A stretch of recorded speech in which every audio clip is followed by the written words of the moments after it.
So guys welcome to my channel. I hope you all doing good. So ఇది నా daily life అనమాట. ఎప్పటి నుంచో నేను అనుకుంటున్నాను అనమాట, నా డైలీ లైఫ్ ఒకసారి పెట్టాలి, హెల్దీ ఫుడ్ హెల్దీ లైఫ్ అనే కాన్సెప్ట్ తోటి యూట్యూబ్లో ముందుకు రావాలని చెప్పి. అది ఇప్పటికీ కుదిరింది నాకు. సో మార్నింగ్ నా పని కోళ్ళతో స్టార్ట్ అవుతుంది. ఈ కోళ్ళకు ఫీడింగ్ ఇవ్వడం, తర్వాత బాతులకు ఫీడింగ్ ఇవ్వడం, ఈ గుడ్లు కలెక్ట్ చేసుకోవడం. ఈ మధ్య కొన్ని గుడ్లు తక్కువైనాయి, కోళ్ళు పిల్లలు తీసినాయి కాబట్టి కొంచెం గుడ్లు తక్కువైనాయి. సో ఇవన్నీ పోషకాల ఫుడ్, హెల్దీ లైఫ్ హెల్దీ ఫుడ్లో మనం, అంటే నేను ఉండేది సిటీలో అయినప్పటికీ ఒక పల్లెటూరు వాతావరణం నెలకొంటుంది మా చుట్టుముట్టు. సో ఈ విషయంలో నేను లక్కీ అనుకుంటాను, ఎందుకంటే మా ఇంట్లో ఆల్మోస్ట్ 70-80% ఫుడ్ అనేది మా షెడ్ నుంచే, మా ఫామ్ నుంచే నాకు వస్తుంటుంది కాబట్టి. సో ఈ కోళ్ళ పని అయిపోయినా నెక్స్ట్ నేను ఆవుల కాడికి వస్తాను. సో ఈ గోసేవ స్టార్ట్ అయిపోతుంది నాకు. ఇట్లా క్లీనింగ్ చేయడం, ఫుడ్ పెట్టడం, ఇవన్నీ చేసుకోవడం. సో ప్రతి ఒక్కళ్ళు, హిందువులు కానీ వేరే ఏ మతం అయినా సరే గోరక్షణ చేయాలి. మన మానవ జాతి మనడం మొత్తం గో మీద ఆధారపడి ఉంది. అది ఎలా ఏంటనేది మీకు కళ్ళకి కట్టినట్టు ఫర్దర్ వీడియోస్లలో మీకు నేను ఎక్స్ప్లెయిన్ చేస్తుంటాను.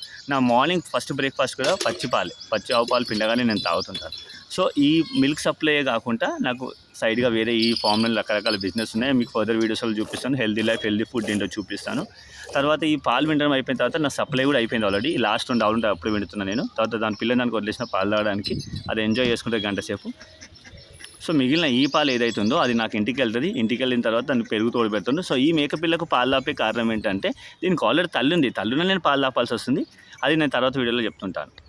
సో ఇప్పటిదాకా మనం పిండిన పాల మలాయి ఇదంతా కాగబెట్టి మలాయి తీస్తున్నాం. మనం పాలలో ఎప్పుడు మలాయి తీసినా చేయి చాలా క్లీన్గా నీట్గా చూసుకోవాలి, ఎందుకంటే పాలు ఖరాబ్ అయిపోతుంది కొంచెం బాగాలేకుండా. సో నాకు 1 వీక్కి దాదాపు 2 కిలోల వరకు మలాయి వస్తుంటుంది. దాన్ని వెన్న చేసి మళ్ళీ నెయ్యి చేస్తుంటాను. నెక్స్ట్ వీడియోలో అదేంటి నేను మీకు నెయ్యి ఎలా చేస్తున్నాను అనేది అప్లోడ్ చేసి చూపిస్తాను. సో ఇది చాలా వరకు హెల్దీ లైఫ్ హెల్దీ ఫుడ్. మన లైఫ్లో చాలా మటుకు పూర్వీకులు ఎలా జీవించారు, ఏ రోగాలు నొప్పులు బీపీ షుగర్ లేకుండా. సో అలాంటి లైఫ్ని నేను మీ ముందు తీసుకొస్తాను. సో సబ్స్క్రైబ్ చేయండి, లైక్ చేయండి, షేర్ చేయండి. And thank you so much for watching.